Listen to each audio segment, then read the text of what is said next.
All right, QLZ, and this is the first time today we're in the QLZ green room. I believe Neal is down there, so it just says room on there. But yeah, so it's Neal's room that we're kind of in as well. So first time ever, I'm interviewing two people of two different bands at one time. So we have Jake, he's the lead singer of Citizen Soldier, and Neal is the frontman of Royal Bliss. You guys have a brand new song out with called Through Hell that you teamed up on. It was on our spotlight this morning, and we're gonna do it song again on the triple shot tomorrow. Since Neal, you guys have a brand new album out tomorrow. So how you guys doing? It's great to see both of you.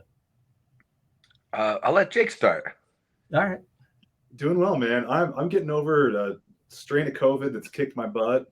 I'm just getting my voice back, so I'm glad that I have it back, so we can do this. But just excited to talk about the song and the response that we're seeing from streaming and YouTube and these different things is just amazing. So we're excited to talk about it. It's been a cool experience. We don't do a lot of collaborations. I mean, our last one was Medication with Shim, and it did amazing. And to be able to work with a band here in Utah, another local band that's doing good and coming up, was a pretty awesome experience. So this is only our second interview together, and your first interview with two singers of a band, which is remarkable. And it's amazing that these little squares can fit all the ego that's in this computer right now. My ego's massive. I think Neal, I met you a couple years ago. You know that I'm super massive ego on my part. Well, it's your ego that I'm talking about for the most part. It's you guys are going to try to keep me in line throughout all of this. So, dude, it's great to see you again, Jake. Like I said, it's great to meet you for the first time. And I was going to ask you guys how you came about it and met, and realizing that Jake is from Utah. So is that pretty much how it was? Was, hey, we're both in the same area. You guys just kind of got connected, or how'd that all start? Well, before we get into that, I just want to comment and say that the benefit to having the egos that we do, the size that they are, is that's our excuse to not have to carry gear. Carrying around already. No, I think obviously the guys in Royal Bliss had the bar, the Royal. That was a really good spot for up and coming bands to get a shot to play in front of a solid rock audience. It was a really great local venue, and we were playing all these venues, and that was the first venue we played where we really felt like it was a spot that was fair to local artists and was trying to build and support local artists as opposed to take advantage of them. And so, I had a Save Me by Royal Bliss on my iPod Shuffle in middle school. So I knew the guys. I don't want to confuse you, Neal, but I knew the guys already through that. I was a fan of the band. And after playing there a few times, I think we showed that we were pulling some people to those shows, and we were invited to play a show at the Royal with them. And I think the first show together went really well. And, things just kind of snowballed from there. We had the chance to play a show at the Depot with them. And, just always really respected the way those guys do things. They actually put on real live performances with real vocals and real instruments, which 90% of bands don't do now. So they've just really been a good mentor for us as far as how to do things the right way, and not cheat the fan out of the kind of experience they deserve live. So this all just kind of evolved into hey, you guys have this incredible live show and following and tour market that you've developed, and we're having some success online with the streaming. Let's help each other. And that's how this song kind of came to be. No, I love it. And again, I know it's not a very long song, but it's inspirational, and it packs a lot into it for a song that's just over 2.5 minutes. Obviously, again, the egos, you got two singers here, and you're fitting as much as you guys are into 2 minutes and 40 seconds. And again, if you just listen to it, it's a very, very relatable song. It's got a lot of inspiration behind it. So, Jake, I'll go to you first again, man. What do you want to share about the song? Or is there a certain, one aspect that inspired it? Or is it just kind of looking at a big, broad, general topic? I think it hit it's in a sweet spot where I think it accomplishes both. Mm-hmm. And by that, I mean, it's generalized enough in the message where, who can't relate to, I had to go through hell to be the person I am today. I had to find myself climbing a mountain of my mistakes. Who can't relate to that? Yeah. That has so much mass appeal to it. But for me and Neal, it started more with, this whole band started for me with my hospitalization over, me struggling with some mental illness. And that led to me putting out music and talking about it. That was my therapy. That was how I processed it. And it led to me becoming passionate about therapy and becoming a therapist. I'm a social worker. And so, my story is, I went from that hospital bed to helping people who are in similar crisis situations. And I'm proud of that hell that I had to go through, because it made me the person that I am today. And, Neal obviously has his own connection to that and his stories and his traumas and setbacks, that, that adversity that's built him into the person that he is, that, that we look up to and that we respect so much. And so for us to be able to come together on a song and just talk about so many different things, like the music industry and how challenging it is to navigate, and our personal traumas, and like, how do we create a song that captures all of that pressure and stress and pain that we go through, and the beautiful release of realizing I'm better because of this. Mm-hmm. Is that what kind of drew you to it as well, Neal, with this song, and being able to kind of, share some stuff that you've been through as well? Yeah. I mean, a lot of my lyrics and the songs that I write personally have a lot of that personal struggle. And the thing that's great about the way Jake writes, and he kind of had this song pretty much put together, and me and Taylor came in and added some elements and a few lyrics here and there, and the honesty that comes through the songs that Citizen Soldier writes, and seeing the attachment that the fans have to those lyrics, it's really kind of inspired me, because I tell my stories through songs, and I don't talk about it very much outside of that. And this song is really helped me as an individual to want to open up and talk about all the personal struggles that I've had, and be a lot more honest, and not trying to be a goofball all the time, because me, I'm a dork, and I like to exploit that, because I like being the distraction to all the other things that are out there. I like to put a smile on people's face. But with this song, I've gotten so many personal emails and messages of people of how much it means to them. And it's inspired me to tell more about my story, because like Jake says, Royal Bliss we've been around a long time, and we've been through hell and over and over and over again. And we keep fighting through the different hells that we've been through, personal issues and the record industry issues, to make it through. And so I think it's good for people to hear, people like us that continue to follow our dreams and take these negative situations, like Jake, being hospitalized with mental illness, and not staying in that hell, and coming through it, and becoming a social worker, and being a singer of a rock band, and decided to follow that dream. And that's very similar to our story, with all the struggles we've had, and music is our therapy. And I'm realizing, as a vocalist and a songwriter now, that not just in the songs, I need to talk more about my personal experience to help people out, because there's so much of that, the negativity in the world, and so many different hells that people go through, and to kind of wrap them all in, to be like, no matter what hell you're going through, you can make it through this hard time, and create something beautiful out of it. So it's been a really cool experience for me. Like, here I'm older in my career, to learn from these young guys coming up, and their honesty with their fans, their honesty in their music, and then talking about that as well, and being vulnerable, instead of being a distraction, being something they can focus on, and allow people to become better selves, and realize that we're all the same.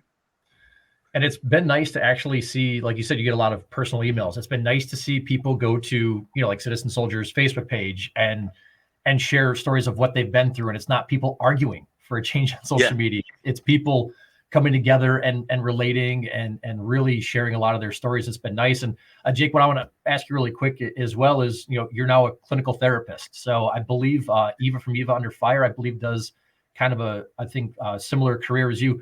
Kind of how do you balance, I don't know if you deal with patients, but like when you guys are creating music, you go on tour, are you taking meetings with patients and stuff on the road? Kind of how you balance both of those? Yeah, I think it's challenging. I think it's just having the relationship with the clients where you can be honest about, I'm honest about my other career. Mm-hmm. And I don't take clients who know me through the band. Okay. Find out about the band afterwards. Okay. But, just being really honest about, when I'm on the road, how are we going to be able to still be connected and update each other on what's going on, you know, in a healthy way. And on this tour, this upcoming tour, this is kind of the test run for me, because this is our first international tour. We're going up into Montreal, starting there, going all over the country. So, you know, right now I have it planned to, you know, have virtual sessions with my clients between sound check and the performance. Okay. That'll be interesting to see how that all works out. But people have had concerns. When my bandmates have been like, are you sure you want to put all that on yourself? It's a lot to balance at once. But I think the balance is really healthy for me and really grounding. In like when I do the therapy sessions, it kind of grounds me and reminds me, this is why I'm doing this. You know, like there's something so therapeutic for me about, you know, you can release a song and see all the likes and see all the comments, and like you can become kind of numb to that at a certain point. But there's something so special about like helping the person in the chair across from you. You know, like that's so much more gratifying for me and special. And so I'm hoping that as I'm on the road, that can be something that will kind of fill up my cup and keep me motivated, because it's going to be a grind. I mean, Neal's been telling me, you know, it's going to kick our butts, but we're up for the challenge. Yeah, I bet, and it's exciting. I'm glad you guys get out and play some shows together. Now you both have albums that are coming out. Neal, your guys' record is out tomorrow. Survival. Excuse me. You guys have an album release show tomorrow, and you guys have, sounds like, literally been through hell trying to record this record, because looking at the you know, the track list, Medication was on there, and I was like, man, I had a 1.5-year break in radio, and a previous gig, remember playing that song when I was in Wisconsin. I was like, oh my God, this is going to be on this record. So what's the experience been like recording that record for you guys and the guys in Royal Bliss? And finally tomorrow, we're less than, you know, 24 hours away for you guys getting that record out there. It's an amazing feeling. I mean, it's like every record we ever do is there's always a struggle with it. It never goes just fluid. And we recorded this. We signed with a record label in 2020, and that's how we started recording this album, because they were going to fund it and do everything and support it. And so we wrote all the songs for the most part in 2020. Medication was actually written in 2019, and went through the whole recording process, and then got into 2021, and then started to realize that the label wasn't covering any of the bills for anything. And so then we had to go through the fight to get the album back from the label and all our other records. And so we were able to get the album back. And then it was just like, all right, well, now we can't release it in 2021. And then 2022, Jake tore his bicep and arm, our drummer. So threw his rotator cuff out, and then had to have surgery on that. And so then we're like, well, let's wait and make sure that he's able to tour with us, because we don't want to do an album release without him. And then it got late in the year. I mean, it's just one thing after another. It kept happening, like it always has with us. Like no matter what, our entire career, the fact that we are still a band 25 years later is absolutely a miracle. I mean, it goes to show with, you know, me and the rest of the guys how much we love doing this and how much we love our fans. And, you know, hearing the response from everybody, like they can't wait for the music and how much our music means to them personally, that we feel like we make a difference in the world for the positive. And I can't think of any other way to make a difference in a positive way besides doing what I love and playing music and getting it out there. So, you know, I never questioned that this album would come out or not, but that's the reason it's called Survival. It was just like, we're still here. We're still surviving. We're still putting out music. And I love it. Huh? Can I butt in on that real quick? I just wanted to say, it's so cool. Like, it's been so exciting for me to see. I don't know if anyone's paying attention to this, but you know, Royal Bliss went from 160 to 180,000 monthly listeners on Spotify to 340 in just 3 weeks. I mean, hundreds of thousands of people discovering Royal Bliss, and the reaction we're getting is like, how on earth did I not know who this band is? You know, so like, it's so, like, as much as like I want to beat my head against the wall with TikTok sometimes because it drives me nuts. So cool, like, that we're getting tools now that are helping bands that don't have the gatekeepers on their side, that don't have the industry on their side, to get discovered and recognized for who they are. Because these guys have put blood, sweat, and tears into their music that we've never had to. You know, they've been those road warriors. They've played those shows. They've done all the hard work. They've pounded the pavement. And so it's really cool now to see, you know, that survival and that grinding start to, you know, pay off in new ways, because they deserve it. Yeah. And you both have a ton of albums out. I know Neal, Royal Bliss, you guys, what, 9, 10 albums deep at this point. And Jake, I know you guys since 2019 have put out like 5 records, and you guys have another record coming up too. I know you guys are teasing ICU on Facebook. So when's that album coming out? Is Through Hell part of that? I know it's not on Survival, but is Through Hell a song you guys are going to put on the new ICU record, or kind of what's going on with that? So Through Hell is just a standalone single. We just kind of felt like it needed to be its own thing. And ICU, I mean, we're a pretty cyclical band. We're very nerdy when it comes to, like, we have our systems and our routines and our rituals. And the power in that is that it's like a fan of a TV show. They know when it's on. They're excited for the next episode. They're deepening their connection. It's like me in the office, you know, I can't wait to see what stupid stuff Michael Scott's going to say next week. Right. And so, like, it's about, like, creating a fan base and then, like, treating them like family and royalty, and, like, giving them more music and content than any other band. Like, that's what we pride ourselves on, is we're going to outwork everybody else when it comes to just giving our fan the most content to consume. Like, we release songs more often than any band in rock right now, and we still get people who are like, it's been too long, it's been 3 months. We're like, are you kidding me, man? We put out songs more often than anybody. But, you know, the record, we typically follow this schedule of, you know, we'll release singles throughout the year every 3 weeks or so, and, you know, build this momentum. And then at the end of the year, towards the holidays, when people are getting gifts and, you know, Christmas and Thanksgiving, that's when we'll put out the record. And that seems to work pretty well for us. Awesome. Love it. And I know you and I talked before we got going. I don't think there's really a wrong way to put your music out there right now. Some people do singles, some people do EPs, full-length records. So again, there's a lot of awesome music coming on the way. And before I let you guys go, Neal, I'm not sure if you're aware of this or not. I'll usually take down notes of things I want to make sure that we talk about, but this one I really wrote down specifically. I'm not sure how often you check your Wikipedia page. And I asked some other people in the industry if they know anything about this, but David Lee Roth was the lead vocalist of Royal Bliss from 1997 to 1998, according to Royal Bliss's Wikipedia page. Would you like to comment on that? Yeah, you know, he was the original singer when we started, and, you know, the band was amped on him because, you know, obviously singer of Van Halen, and, you know, he had a reputation. But, you know, like, here in Utah, it's kind of the wild, wild west. And so I stepped in and I offered a duel.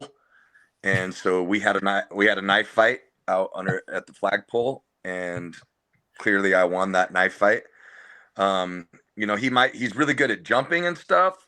So I wanted to eliminate the option of him kicking me in the head. So I went with knife fight. I won the Rochambeau, because that's part of the deal. So it's paper, rock, scissors.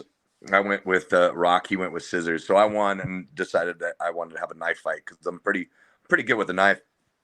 Yeah, I mean, he was devastated, and, you know, the band was pretty bummed, but it worked out well. You know, they went with youth and beauty over David Lee Roth. Yeah, I feel like it's, in the end, it all worked out together. So I'm glad, you know, we could really verify that fact on Wikipedia, because we all know it's 100% fact on Wikipedia. So yeah, thank totally true story. I love it. Well, cool. Well, Through Hell is out now. I know, Jake, with you guys in Citizen Soldier, Afterlife is a song that just came out last night. Awesome tune, by the way. Survival for Royal Bliss is out tomorrow. So we're going to have a triple shot of Royal Bliss songs tomorrow with Through Hell. I'll get a little bit more love on QLZ. So Jake and Neal, dude, man, appreciate you guys putting the egos aside for a little while and sitting down and chatting with me. I really appreciate it. Thank you so much for having us, man. Thank you for the support. Appreciate it, man. Thank you.